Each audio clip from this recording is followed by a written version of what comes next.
She's over me. She caught me with her hypnotic dance.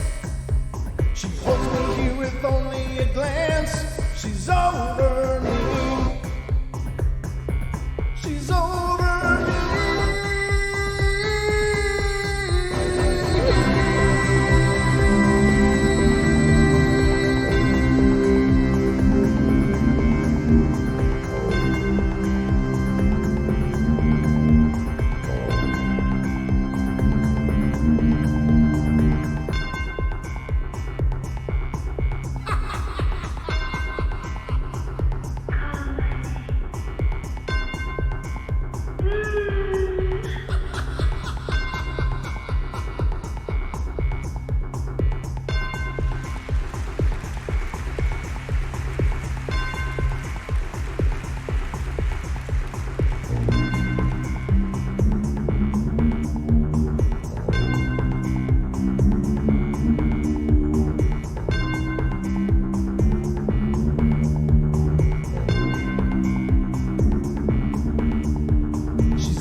The claws in my heart, I can't let go, I'm breaking apart, controlling me, controlling me.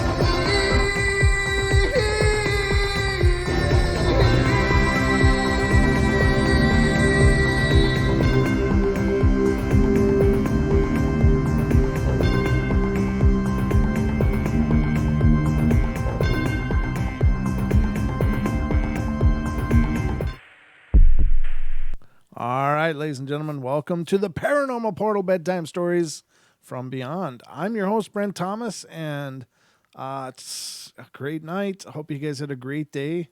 I had a great day, a pretty good day, I guess. I don't, it was a busy day. It was a lot of things going on, but we are all set for our next podcast to be released tomorrow, so it'll be a great one. It's Duke and I. It's Mr. Duke and I on tomorrow's podcast. So should be great. Great to see all you guys coming in into the chat room. Good to see everybody. Happy evening. Happy after work time. So, the weekend's right around the corner, ladies and gentlemen. So what's not to love? Been getting some cool emails, and we're going to be going through those. There's two of them that came in, and there's one other one that I'm going to try to go through tomorrow. Again, I'm trying to get a hold of the emailer to get express permission, because he wants me to share a song as well, and it's a good song. It's a long song, but it's a good song, and I'd be honored to share it on the show. But I want to make sure we have all the permissions in place, because I don't want a copyright strike. But anyway, I hope you all are ready, because it's time for bed.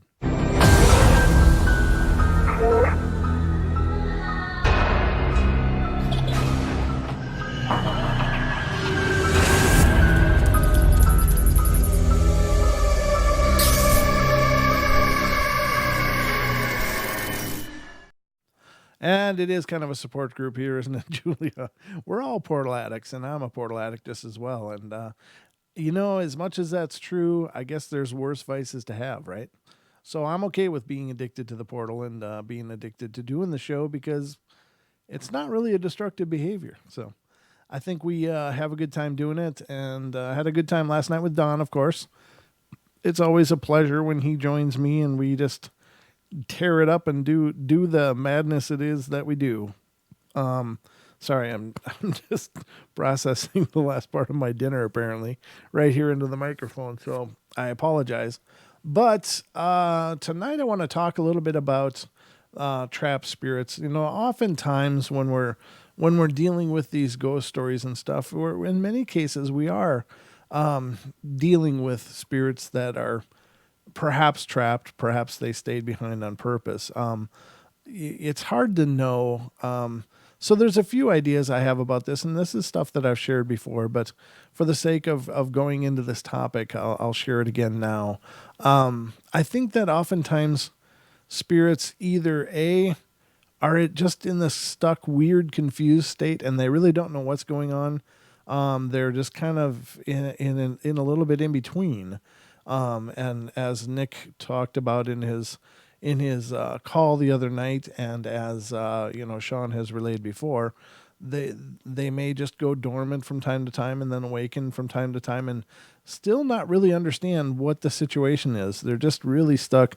They don't see a way out of it. And I think that may have a lot to do with whatever brought them to their death state. So they're in that confused, weird place where they don't really have a logic. They don't really have an understanding. They're just kind of in the position they're in, and they're, just existing, because I think that's about all they can do for the most part. Not that they can't do other things, but what I mean is that's the only thing they can put together is that they are existing, that they have an existence, but otherwise it just seems like everything that would be a continuity to them is gone for some reason. And again, perhaps that goes into the reason that they died. Perhaps they were murdered. Perhaps they, fell asleep in a house burned down around them, and they didn't even realize it happened because maybe they died from smoke inhalation before they even woke up. It's hard to know, or other things perhaps. Weird illnesses and such. It's just anybody's guess, but that's my speculation. Now, another reason I think is that spirits may just choose to stay. Now many of our dogma, in terms of religion, and this is not a disparaging statement, even though it may sound disparaging. I really don't mean it that way, because honestly, and from the purest place in my heart, I love all religions. I think that anything that brings people closer to whatever their concept of God is normally and for the most part a good thing. I think that that's good, that people have a faith, that they have an understanding that they are part of something bigger. And so for those people that have those ideas of perhaps a judgment or something else following this world, and I'm not speaking to the fact that whether there is or there isn't, I clearly can't make that distinction for anybody else. I know my personal beliefs and that's it. But they may choose to remain because they feel they will be having this one last hearing and may even be risking an eternity of pain and suffering. So why not stay back? Now, what is the long-term effects of them staying back? Are they somehow in a state of atrophy where their faculties will just fade and over time, and they'll be in that confused, weird place eventually, just like the other ones may or may not be?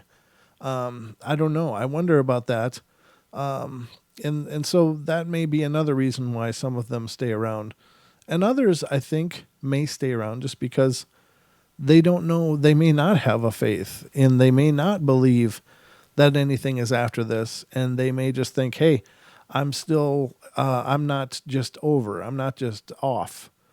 I'm still alive, even though I realize my body's not.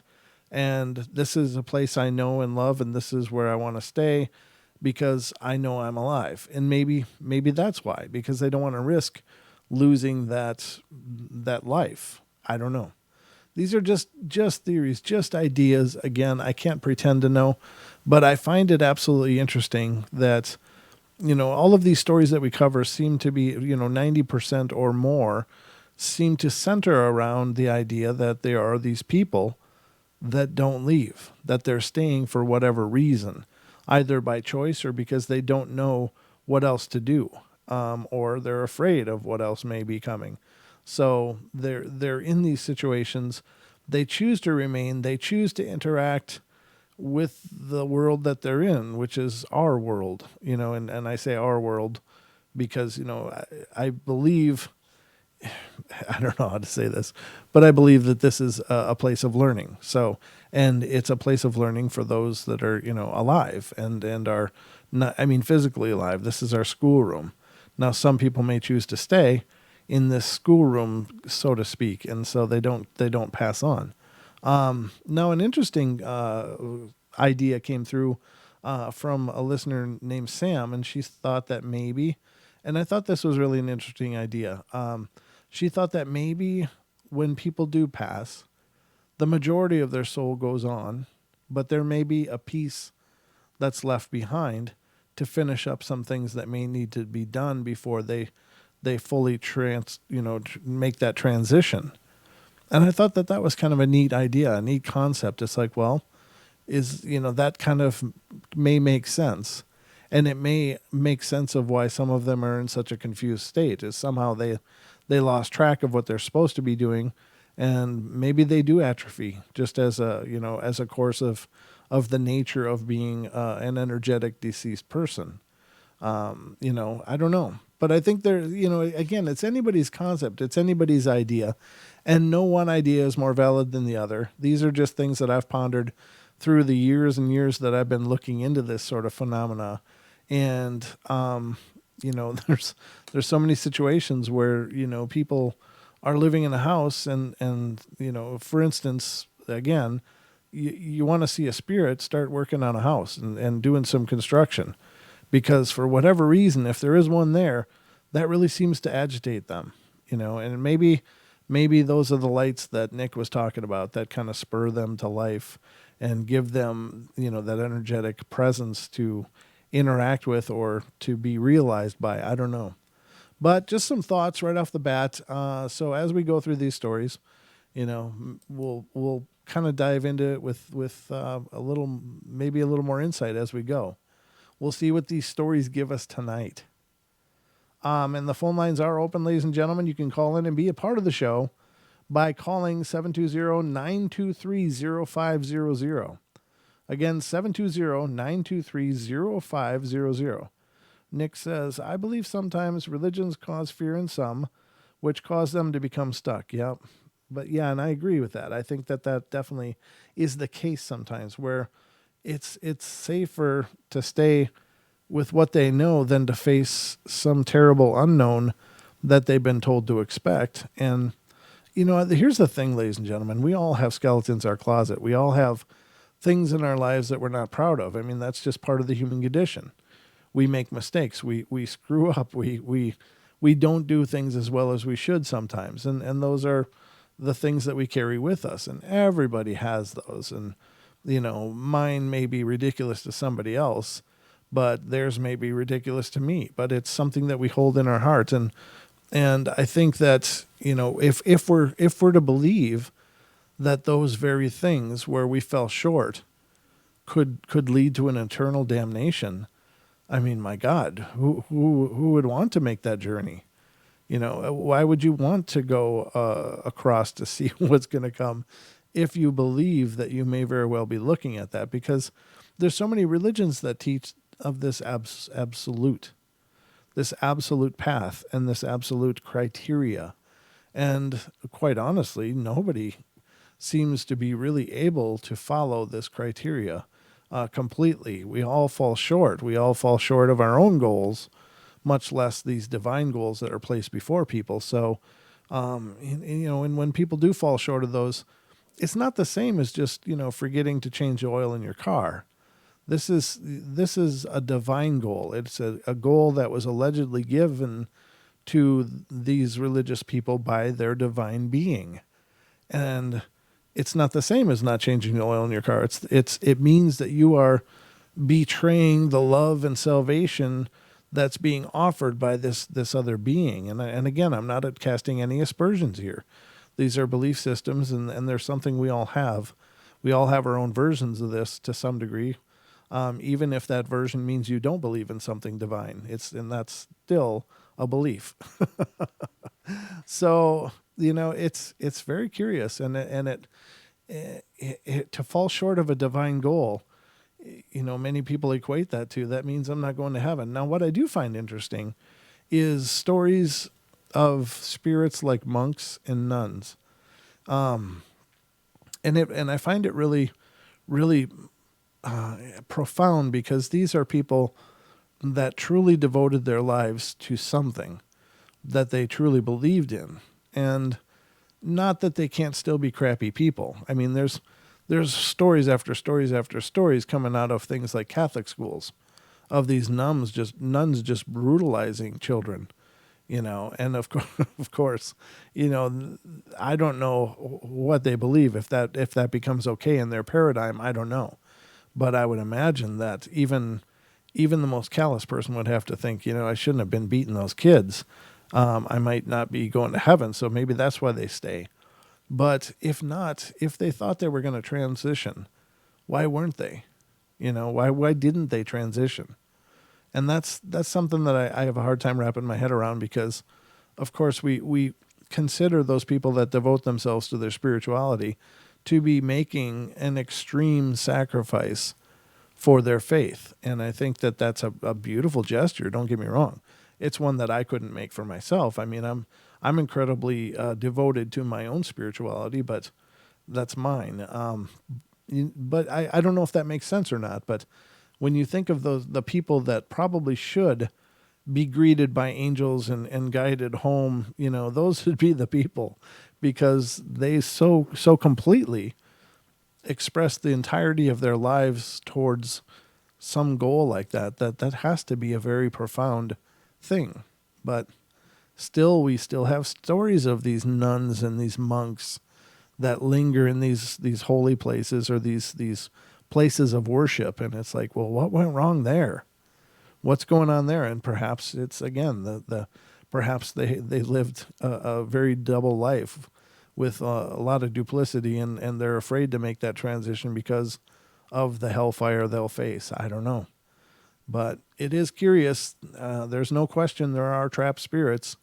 But what I find really amazing is when people that do investigations also try to help those spirits, because these are not hauntings.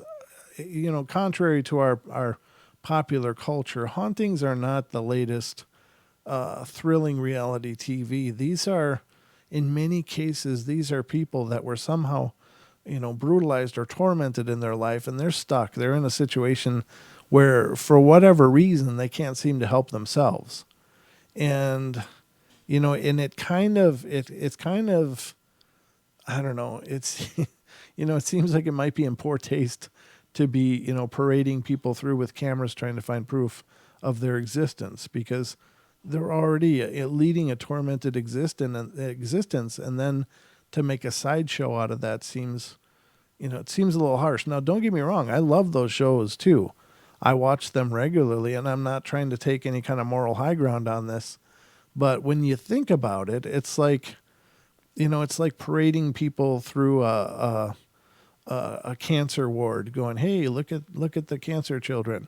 It's like, is that really the best thing you can do for them? And so I love it when investigators go in.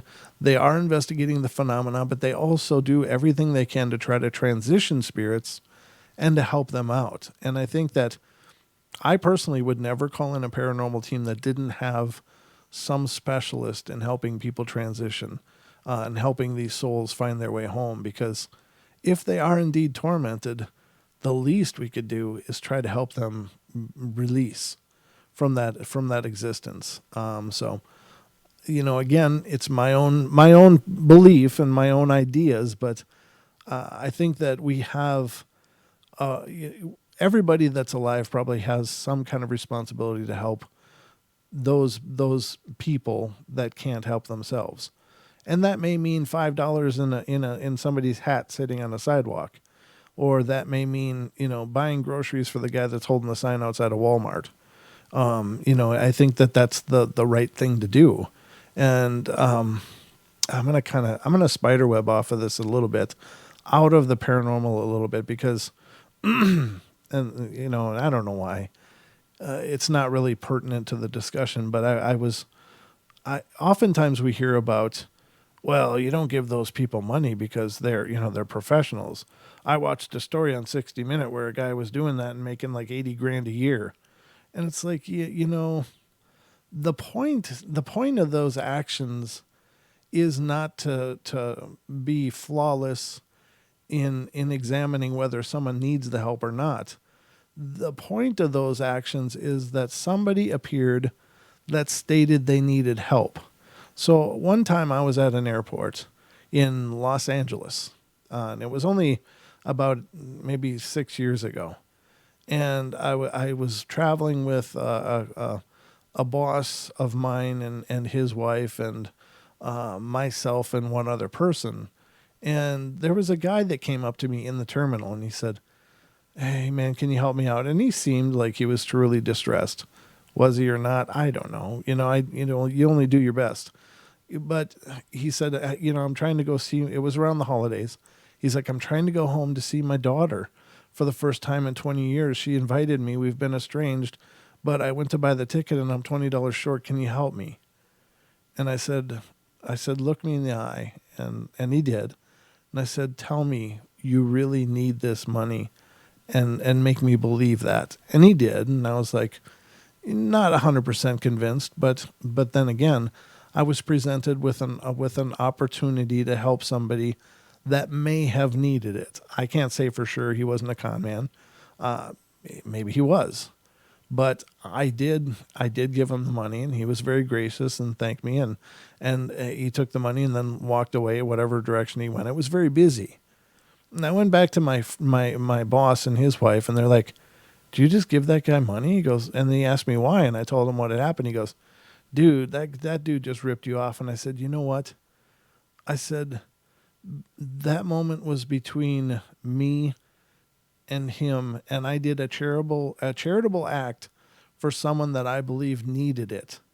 Now, and the guy that I helped kept using, God and religion and stuff. And I said, and quite frankly, if he doesn't need it, that's just between him and God.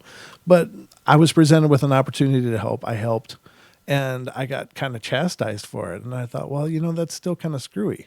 It's too easy to turn back and say, "Nah, you don't need to help those people because, blah, blah, blah. There's con artists or whatever." But is it really important that we don't give because we might be taken advantage of? Or if we have a little extra, giving is still a good thing, right? So I don't know. Just a side story. Maybe I was foolish. Maybe I was an idiot. I don't know. But it felt good. And, I felt like I was doing the right thing. So you take it or leave it, I guess. But anyway, that's kind of the theme of tonight. I just meant to talk about the fact that I think it's important to bring psychics on investigations or into those situations that specialize in helping people cross, because I think that's such an important part of all of this, is to help those that need it. I think there's plenty that don't want the help and they want to stay stuck, and that's fine. And you can continue doing EVP sessions with them. But I think there's a lot of people that are confused and really want to go home. Sorry, really dry. So let's get to some of these stories tonight. I'm sorry, I was on a soapbox an awful long time there. And I hope what I said made sense. I mean, it makes sense in my head. But when I'm trying to translate all that and put it in a cohesive message, I don't know if I sometimes lose you guys on those things. So I hope you understand the nature that I was, and the reason I was sharing those ideas. So there's nobody on the phone. Julia, nobody's calling. Yeah, I got nothing. There's nothing on the call board. But thank you, I appreciate that. And Bigfoot in Germany says, "It sucks when we are taken advantage of, especially by those we think are close friends, though." And I agree with that. I've been taken advantage of a few times by people that should have been looking out for me and not taking advantage of me. And those things do suck. You're right. Hey, look at that. A call just came in. So let's get to the call board. And this is area code 580. You're on the air. It's me again, Nick. Hey, Nick. How you doing, buddy? And how you doing? I'm good. And my wife's here too. We got on speaker this time, so she doesn't have to yell over my shoulder. Welcome back to the show. How's everything tonight? Pretty good. One thing I wanted to tell you, I heard you tell that story about the money you gave. Yes. And it hit me one time. We did the same thing. We had these guys stopped us. We was traveling through, it was Arkansas, wasn't it? Yeah, it was in Arkansas, Bentonville. And he asked for $5. They were trying to get somewhere. Uh-huh. And it was him and his friend, and they were at the gas pumps, and they needed some money to try to get home. And, well, my wife asked, well, where are you trying to get to? And he gave us the town, and it was almost 3 hours away. And I said, well, what's $5 going to get you? And he goes, I don't know. We can get maybe a little bit closer there, maybe try to get it again, get some money. Mm-hmm. And I said, so you're really trying to get to the place? And he said, yes. And it's one of them things where, okay, maybe we're being taken. Mm-hmm. I don't know. But Rhonda felt that we needed to, and so what we ended up doing was we filled the tank up. Oh, that's awesome. You know, it's and this is what one person told me, and this is, I had a whole different attitude when I was young. Mm-hmm. And they one time the man I was working for, I was doing tree work. I was a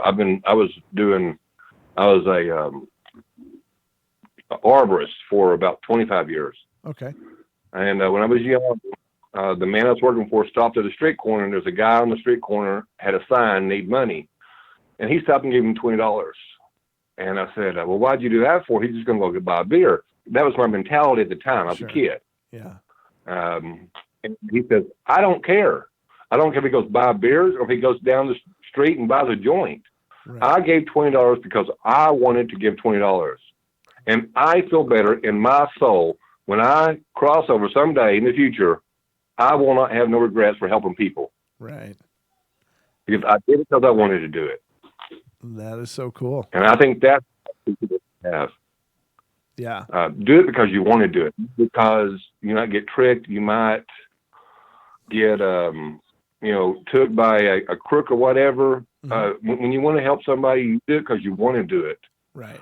And I think if you're really in tune with, I don't know, I guess how you explain your spirit guides, We call them spirit guides, but a lot of people call them other things. Sure. Guardian angels, ancestors, whatever. That gives you that. Yeah, we've helped Indians, and they call them, they call them ancestors. That feeling of. To help somebody. You know, you need to reach out to them.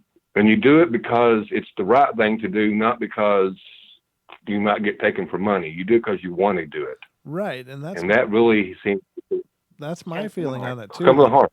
That's the thing is that your actions are not should not be in question for being charitable. If they are taking advantage of that charity, then that's between them and their higher power, But the fact exactly if they do something bad with it, hey, that's their problem. Right. Exactly. But you gave from the heart. Yeah, and that's my feeling about it too. I think that that's exactly right. I think that you handled it beautifully. And at the end of it, these guys end up hugging us and thanking us, and they was not expecting. And by the end of it, we knew that they really needed that money to get home. Mm-hmm. They weren't scamming us. I mean, because they almost teared up. They could not believe somebody took that, did that. Yeah. And and hey, yeah, they may took the money and left and took off. There was one time we were driving, and there was this guy on the side of the road that he had a sign. You need, anything. It doesn't matter. Money, anything will help. And of course, he was homeless. And it came over us, just give me $1. And we looked at each other and we were like, okay, because we were getting this from our guides. Mm-hmm. And I handed out $1 and handed it to him. And whatever that dollar was to him, whatever we call, prayer, whatever, he was looking for a certain amount. That $1, in other words, it gave him, okay, I'm not alone. There's still someone up above hearing me. Right. And that's what we received.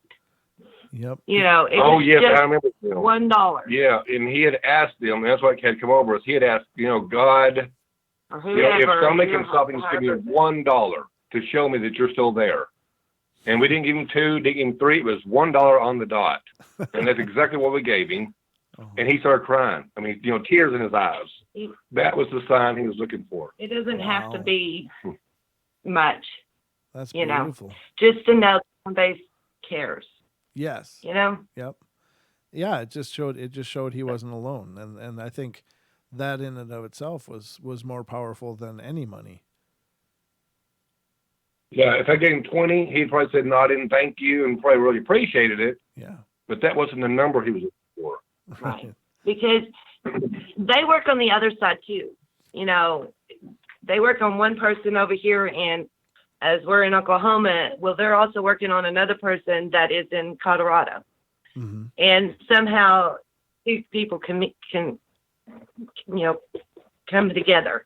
Yes. And they get that answer they're wanting or they're needing to move on to, have. I'm getting tongue twisted because this is all new to me, but anyway, you get my point. Yeah. No, exactly. It works together. Yes. Yeah. So. Yeah. And that's why I was coming in, and that's why I was trying to call in so quickly, because you're telling that story, and I want to let you know you're doing right. You give because you want to give. And all of at the beginning of the program, you were right on the money on the spirits being trapped. They are confused a lot of times. That's good to know. Yeah, I appreciate that. They get attached to these objects, and the reason they get attached to these objects is because, lots gets in the way. If like I sit there and I tell them, this is the first thing I usually tell them. I say, if you were in a car accident and it was dark, and the ambulance came, the fire trucks came, and them lights above flashes that whole yard. Well, if you have an object of a necklace on your car, like how people hang stuff on the mirrors, sure, like a necklace or whatever. If it's shiny, if you'll take anything shiny and put it against the light, it's bright. It will brighten up. Mm-hmm. Well, if you're looking at the soul of the eye, it's going to be brighter because that's the way it was created. It was created to see light. I had one spirit tell me one time, says, "Well, so we're like buds." Well, actually, yeah, I guess so. And then we had one that said, and deers, because deer stop when you have a deer and the headlight hits the deer, eyes, it just stopped.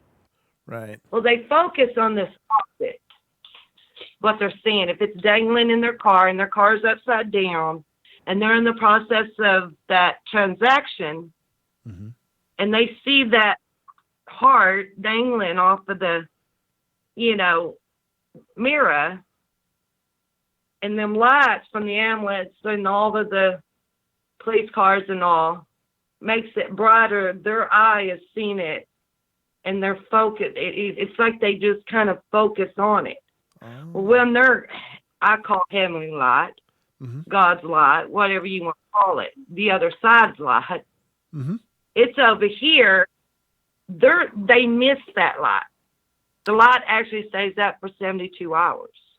But they miss it because they're so focused on that at that time of the transaction, their energy surrounds that necklace. The object. That object. And then they wake up and they're in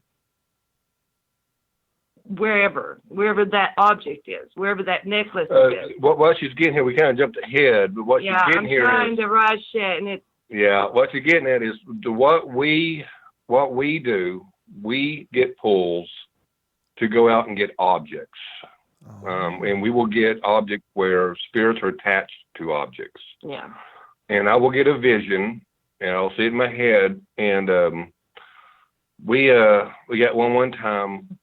there's so many of them, but we got one time of a key. It was a master lock key. Mm-hmm. And I said, we got to go master lock key. And I said, and I even got the address came over me. And so there's a spirit attached to a master lock key somewhere in the store. So we went to the store, and we were in the store looking around it, and we could not find no keys. Actually, wasn't that, they didn't start as a master lock key, which is a key in general. It was actually 3 keys. Yeah, and she was attached to the key, but we couldn't find the key. And finally, we were about to leave. I said, I guess I got the vision wrong. And finally, but I stopped before we did, and I asked the lady who runs the store, I said, do you have keys, you know, like skeleton keys or master lock keys, something like that? She says, oh, no, we don't have any kind of keys. And then she stops and says, oh, wait. A man yesterday came in and sold a whole box of keys to me. And she reaches down and pulls up this whole box of keys and sets them on the counter. And it has like keys that opens up, you know, pop machines, safe deposit box keys, every kind of keys you imagine. And right on the very center was the only master lock key in the entire box. Well, it was like 2. It was like card keys. Yeah, 2 card keys and a master lock key. And that was actually what he was telling the other night. Yeah, that's right. Yeah. Penelope. Yeah, it ended up being Penelope. Yeah, she was about 12 years old. But I will get these things, these visions, and we will go out and we'll do this stuff. And there's another time where we was going to a store. This is near Durant, Oklahoma. And we have never been to any stores in Durant, Oklahoma. And so we're heading up that direction, and we pulled into this parking lot of a thrift store. And we were sat outside. I said, we need to get an ugly Cinderella. And she kind of looked at me funny. What is an ugly Cinderella? I said, I don't know. It's an ugly Cinderella. So we walked in, and eventually we found this. It was a ceramic Cinderella, and her face didn't get formed right on, I guess, when they created out of the machines. Yeah. And it was the most ugly thing we had ever seen in our lives. But this spirit had given me the image. It's a very ugly Cinderella, and she hates it. But she's attached to it. Oh. And so we picked this Cinderella up and take it home, and we end up helping them over. And but that's what we do. And that's when she talks about the objects. How people get I guess you'd say our calling is to go get objects that are attached to, and we bring them home. And we help them cross over. Oh, that's fantastic. And so that's, you know, a lot of people have different things. You know, maybe they need to go to a place where they're roamers or earthbound or whatever. But our job is basically to go out and get those that are attached to objects that their third eye, I guess you'd say, end up attached to these objects. And that's why I have so many stories, because we've gone to so many places.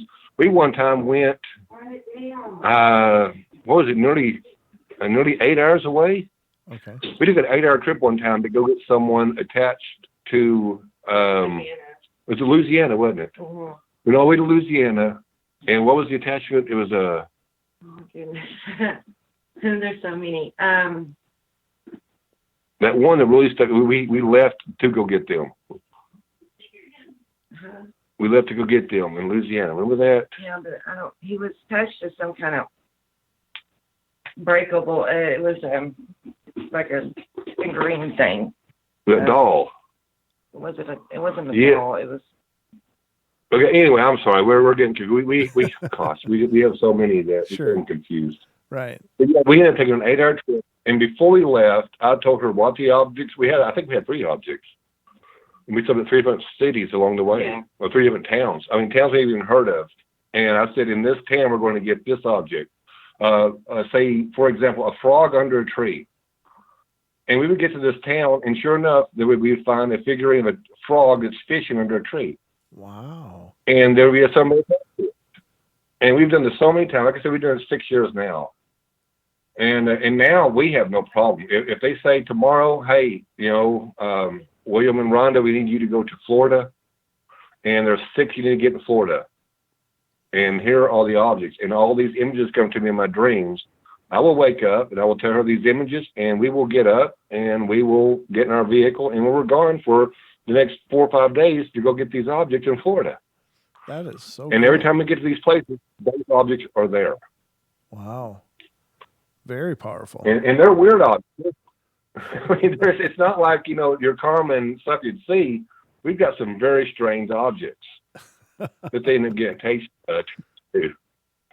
And we know we're doing right, and we know we're following because they're always there, and they always will talk to us. And that's right, and we have. And you know, it's just amazing how it works. Mm-hmm. And but there was a time we went to, and just came on to share. We went to South Carolina. Okay. We were in South Carolina, and we ran out of money. And we're like, how are we going to get back? We're running out. We're getting low on money now. Yeah. And well, we had just enough money for the gas to get back home, but we were hungry. And well, all of a sudden, out of the blue, it came on me. I pulled over the side of the road, and Rhonda asked me, "What are you doing?" I said, "I feel like I need to pull into this.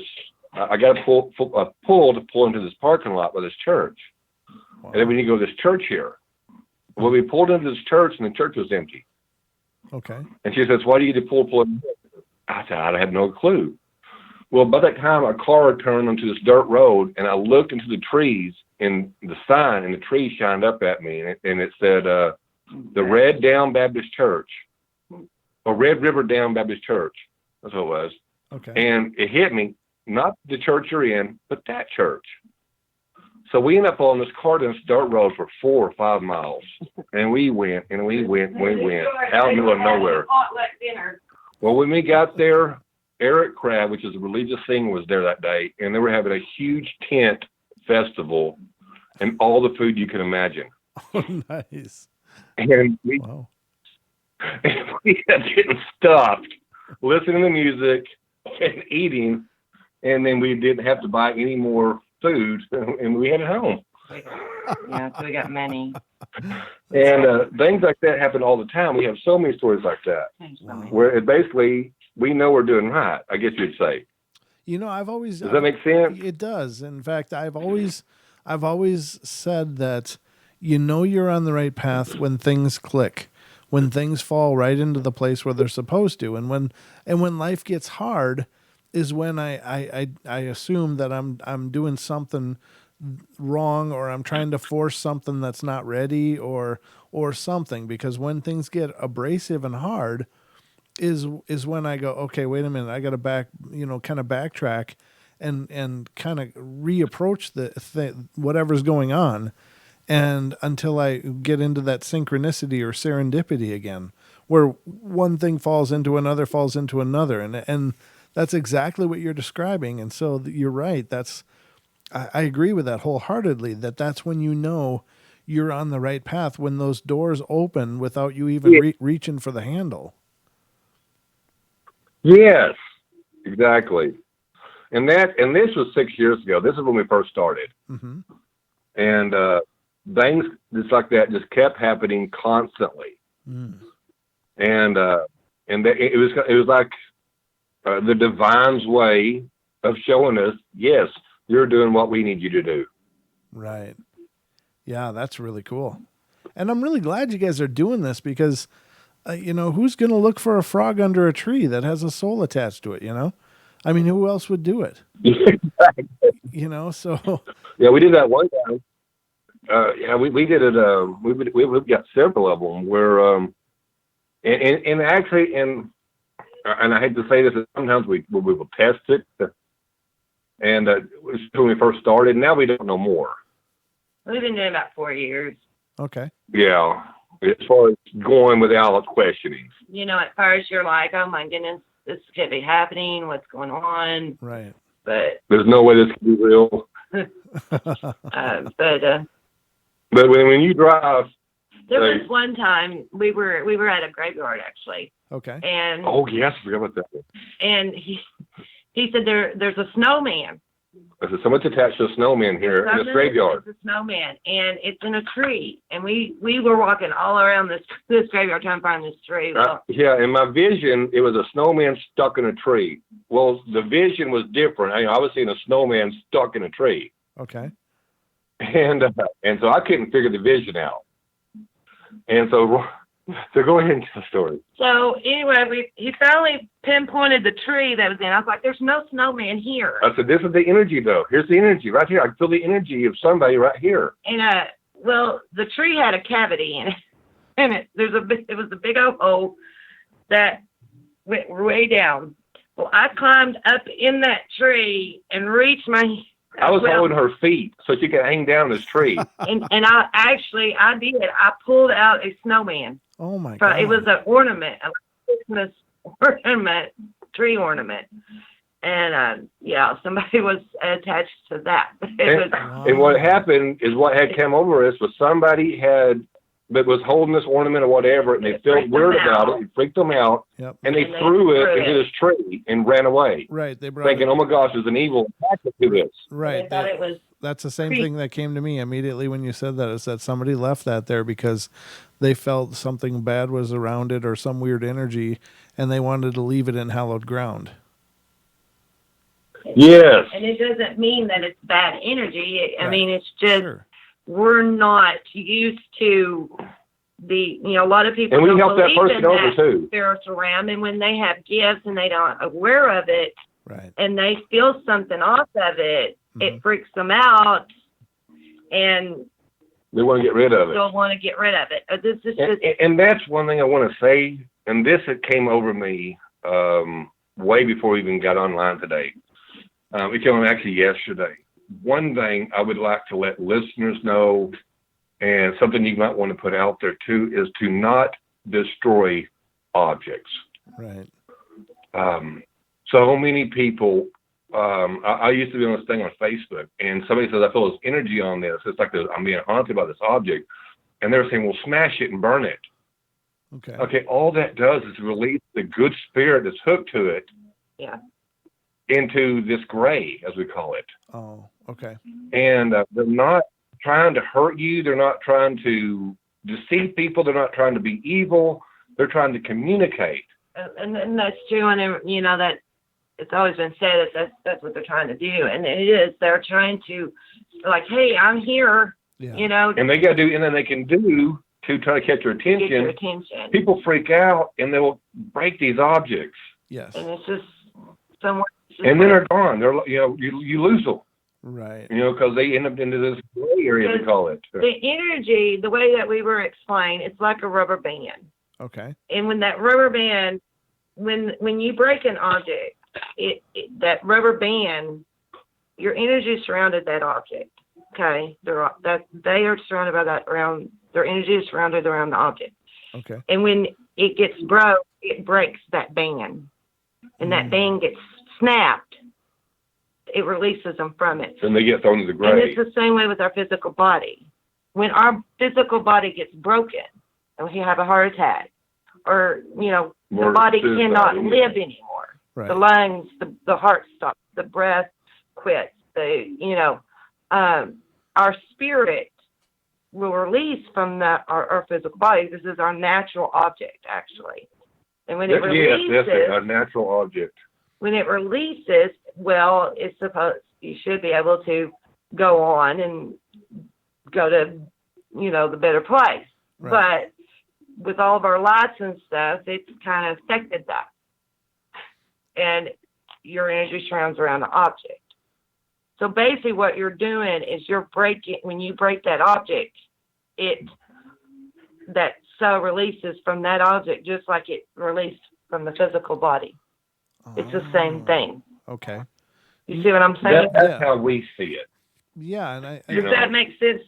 it does. And I what immediately came to mind when you were talking about that was the tendency of some people to have a haunting in a house, and they bulldoze the house. It's like, oh, we're just gonna get rid of this house.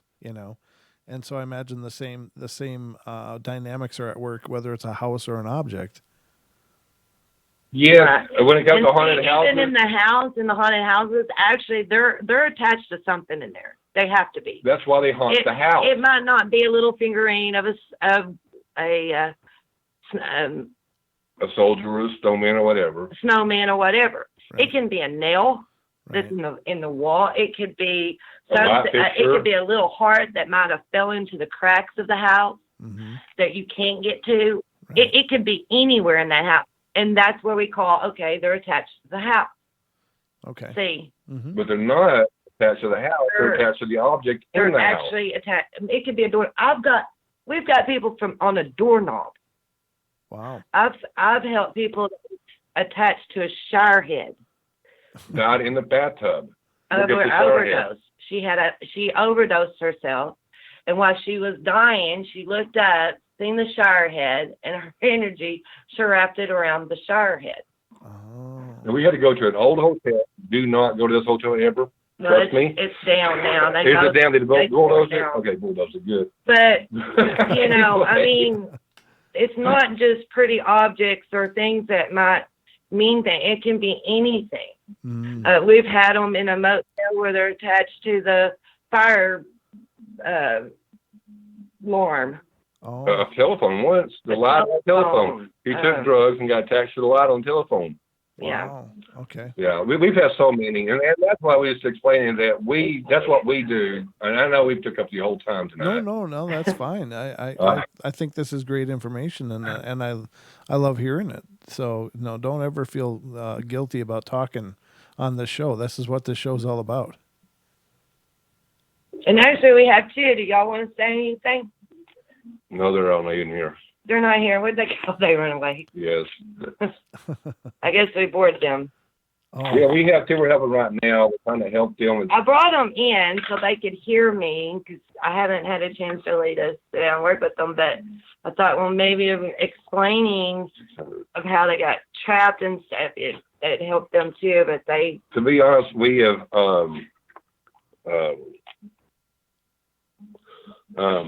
helped over 600 in the past 4 years. Oh, good for you. That's wonderful. Wow.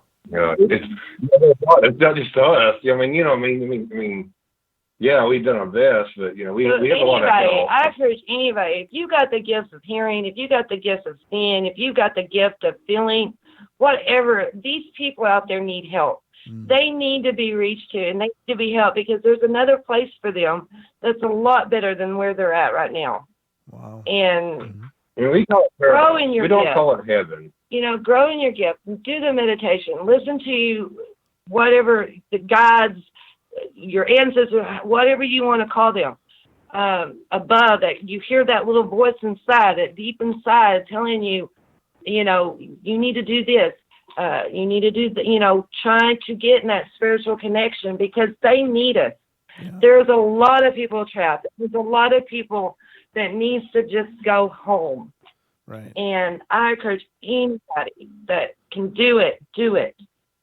If you have a gift and you can hear or you can see or you can sense, feel, empathy, visions, dreams, whatever, grow it. Start meditating, start eating right, start trying to get healthy, try to connect to the spiritual side, because there may be a plan for these people, for those people who have these gifts. Right. But our society, we make it go away.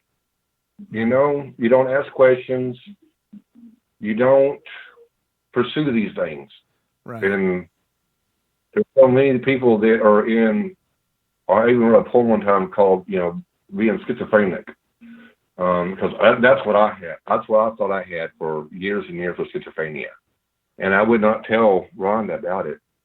We got all these thoughts and these visions and these voices. Schizophrenia has gifts. Because I didn't want to end up being thrown in a loony bin. Yeah. No, I don't blame you. And yeah.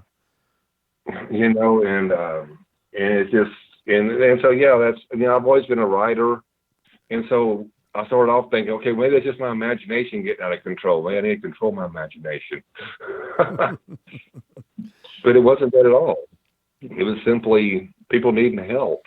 And like I said, we was in our 40s before we finally let loose and started following it. Well, I mean, just just the fact that you've seen, you've had visions of a snowman and you found a snowman. You had vision of a frog under a tree and you found a frog under the tree. I mean, those kind of things, the odds of that happening are like opening your dryer and pulling out perfectly folded clothes. That just doesn't happen, Exactly. So, I was holding her feet while she was digging out, and she's pulling out ribbons. She's pulling out nests from squirrels. But I found that snowman. And she kept digging. It's deeper. And I said, well, okay. And so I was standing up on this thing and I was holding her. And I'd lower her deeper into this hole. I mean, this was a huge hole inside the hackberry tree. And I loaded her deeper into it. She kept digging. Finally, she goes, I got it. Pull me up. Pull me up. And I pull her out. And sure enough, she was clutching in her hand a snowman. Wow. And that one, I think, was really the one that hit us hardest. Wow, we are on the right track. Yeah, because there was no way of finding Yeah, that's not There's an no way. accident, you know? No way of making that one up. Yeah, that's But anyway, incredible. I know it's close to time, but But yeah, that's really what we want to get people to know. It's following and watching and listening is to, if you have these pulls and you have these visions, start working on your spiritual opening, because there may be something out there you need to do. and if you need help, you know what I mean? YouTube, I mean, it's all Something over. you need to You do. know, to teach you how to connect. Yeah, absolutely. Absolute is actually one good one. I like her a lot. She's taught me a lot on clairvoyance and clear consciousness. All these psychic all of abilities. these- Yeah. Wow. So What was the name? What was the name on that? Her name's the Absolute. it's the absolute. She's had Yeah. a YouTube channel. Okay. Yeah. All right. But she talks about how to open your spiritual awakenings, your spiritual powers. And there's several others out Yeah, there. there's many we There's listen many. to, and there's a lot of crazy kooks And out then there there's too. some, yeah. And then, you know, Well, there's always a few you have of to those. get the one just for you. So, but it's, I think that's it. I mean, it's almost 9. So we'll call back to later. Yeah. Thank you, though, for any- listening to us. Oh, thank you so much for sharing your experiences. That is the stuff that makes me excited about the show every time, is when I get emails or phone calls from you guys. Any listeners that want to share. The conversation is what makes the show special. I can, anybody can pull up some stories to read and stuff, and they're great, but nothing comes close to personal experiences and sharing those kind of encounters. For me, that's really the best part of the show. So anytime we got the shingle lit, you can by all means call in. I think you're doing a great job, man. I'm really Thank you. glad you got the show going. Oh, well, thank you. I'm glad guys. I found it. Yeah, I'm glad you guys found it too. And there you go. I'm really serendipitous that you showed up. You have a good night, man. All right, good night, guys. Thanks so Bye. much for calling in. Bye. Very cool. Very nice couple. What they're saying is absolutely right. It's funny. As they were talking, these things were coming into my head too. And I don't claim to be necessarily, quote unquote, a psychic. I know I'm empathic, and I pick up on things all the time, but I am always amazed, when, even like I'm talking to Deb or Sean or Diane, or Nick and Rhonda. Obviously they were really great with their stories, and I keep picking up more things about what they're saying, and it's really cool. So I do, ladies and gentlemen, I do believe everybody out there has a gift. Everybody does. It's just that some people are fortunate enough to be, given the ability to have that turned on automatically. I do believe, however, that everybody has the ability to turn it on. It's just it's a process, and I suppose we could do a show about that, maybe a podcast about that very subject, about turning those things on, because I think having that extra level of sense in your life is always going to be a good thing, even if it's just to tune in those gut feelings, so when you're getting into a bad situation. You don't have to talk to spirits.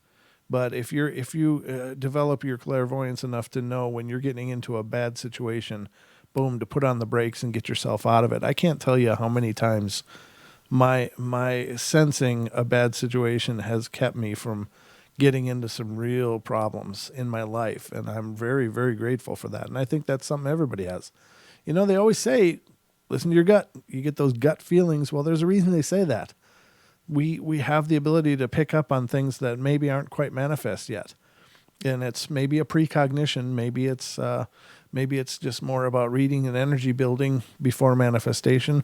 Whatever the case is, listen to those gut feelings, and by all means, I think we're all on a journey in development to one degree or another. So, I love this about the show. I had an idea. I always have an idea of what the show is going to be, but the show becomes whatever it wants to be. And it's based upon the conversation. It's based upon whatever comes up throughout the course of the show. So it's always, the Paranormal Portal is always an organic thing. It has a life of its own. Honest to God, it does. And that may sound really bizarre to some of you, but if you pay any attention to the way that I go into an episode and where we end up, it's always somewhere completely different, but it's always better because of it. So, all right, guys. I guess I didn't have to read a story tonight, which is wonderful. When I first thought of what the Paranormal Portal would be, this is what it is. This is what I imagined back before I ever went on air for the first time.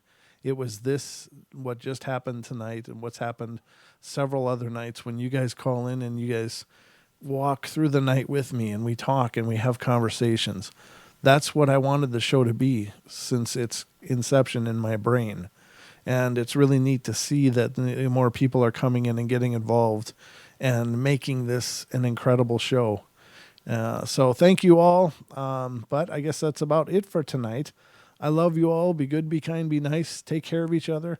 Help each other out. Find the magic in every day. And remember to laugh as much as you can. And I will be back tomorrow night. And I know we're going to have, as I said, a couple of emails to go through for sure. If you have an email you'd like to add to that, please feel free to email me if you'd like something shared on the show tomorrow night at paranormalportalradio@gmail.com.